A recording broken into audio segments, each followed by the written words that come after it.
Hey there, this is John from Heroes and Legends, and welcome to this week's edition of Magic the Gathering Market Watch. So today's Saturday, we've actually been through one day of the Magic Origins Pro Tour, and we've already seen some price changes, and I'm sure we're going to continue to see more as the week goes on.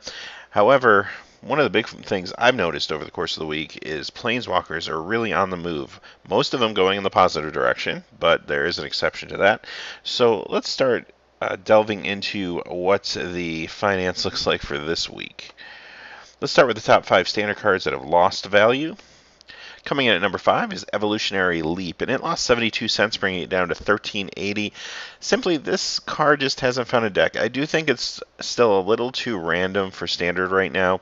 If there was a way to possibly stack your deck a little bit and know you're going to get to a big explosive creature, that might be a little different. It is still a value card, and it's still, I think, great and limited, but it just hasn't found that home, at least not at this point. So hence the small loss. Number 4 is Kytheon, Hero of Akros. So you'll see this is the Planeswalker I alluded to earlier that just hasn't found its niche or home in Standard yet. It's down 83 cents to $13.80. Is there a white weenie deck out there that will save this guy? Doesn't look like there's one right now. I haven't seen any show up in the Pro Tour. But as the next set comes out and the previous sets rotate out, the dynamic could change. If at any point that white weenie deck exists, this will be a great card and it's going to fit into it for sure. But as of right now, it's just not there.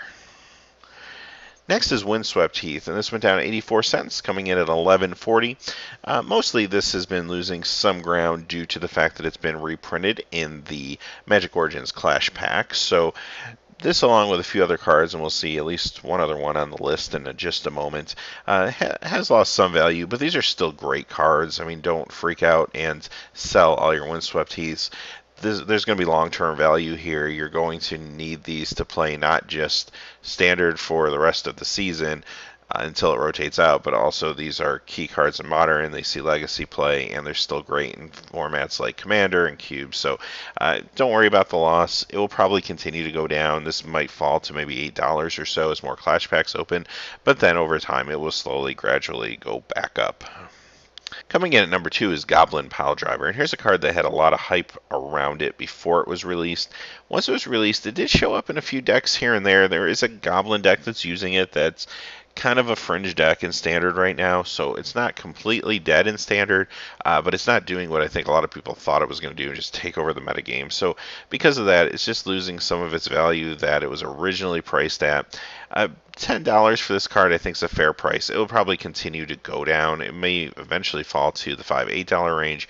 However, we still haven't seen what its impact on Modern is going to be yet. Modern moves a little slower than Standard, especially since there hasn't been a major Modern tournament in the last weeks, other than some of the Star City Games tournaments.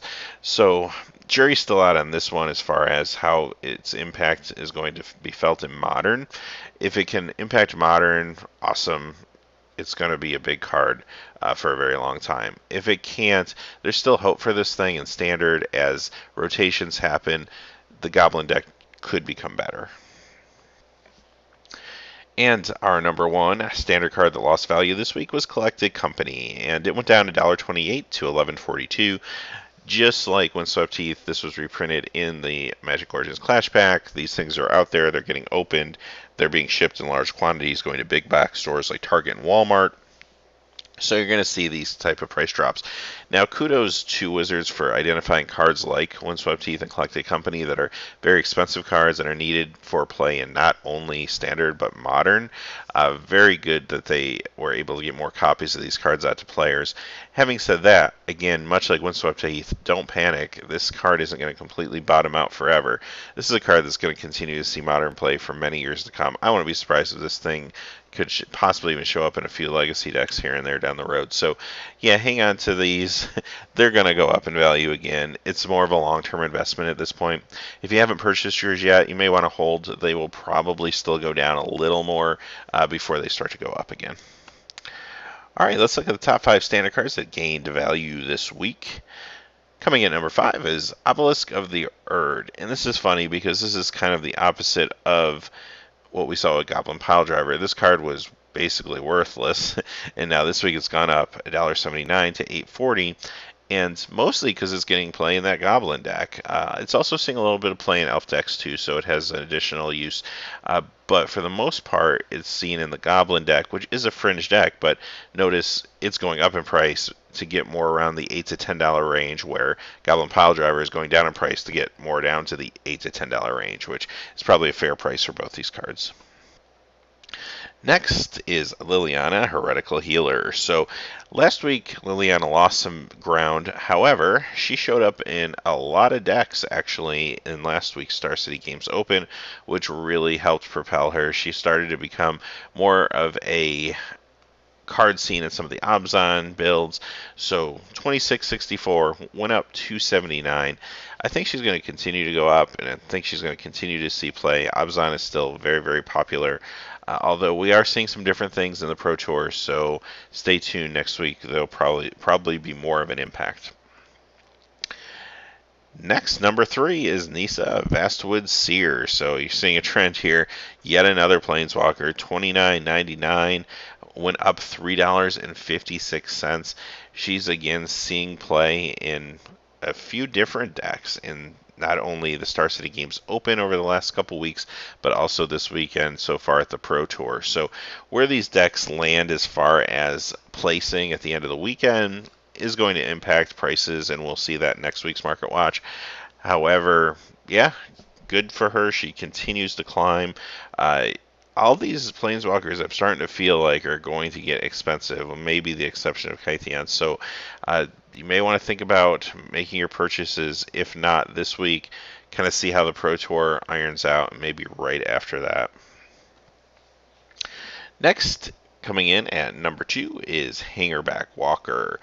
So this card, I think I said 2 weeks ago, buy it. I think in the last 2 weeks I've said go out there and buy these things. There was a time where you could get them for about $4 or $5, or even less. And yeah, this is just becoming a standard staple. It's the control creature that the control decks are turning to. It can do a lot. It can survive board sweeps and still give you value. 1236 went up $4.48. It's going to keep going up. If you haven't gotten your playsets yet, go out there and get them so you can build these decks. And our number 1 mover of the week is Jace Vern's Prodigy. And this has just been going up and up and up. Out of all the Planeswalkers, this one has seen the most play, and it seems to be the most versatile. The front of the card is what's got everybody talking. It's just a really cheap looter that has a little bit of durability, and just that looting power is just so powerful, and we've seen that before in the past. The Planeswalker side is just fine, and it can do some things for you, but you see a lot of players playing 4 of these in their decks so that they can get that lootability, and even when they do have more than 5 cards in their graveyard, then they're able to go ahead and play another one, and at least be able to loot one more time. You're also seeing this played with some delve strategies where it's emptying out the graveyard. So pretty good stuff. I mean, this is a $39.99 card. It went up $8.65 this week.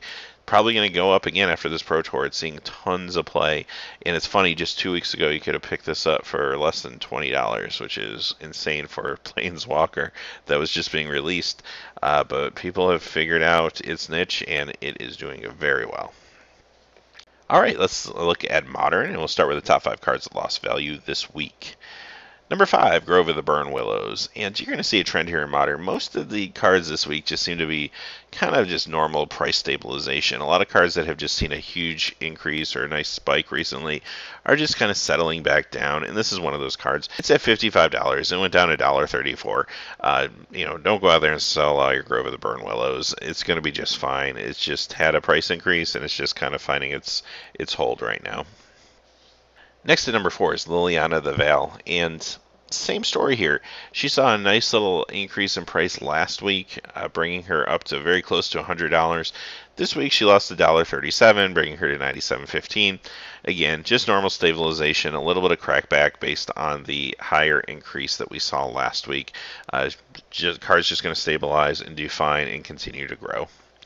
Number 3, Lane of Sanctity, and here is a card that saw a little bit of a push down due to its reprint in Modern Masters. Now, this particular version is the M11 version we're looking at here that saw the most decrease. It lost $1.43, bringing it down to $16.16.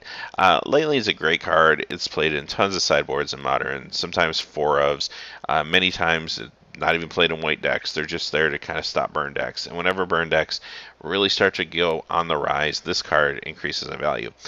It is a rare, and it was reprinted in Modern Masters as a rare. So a lot of them have been opened. They're still being opened, so that's why it's lost some value.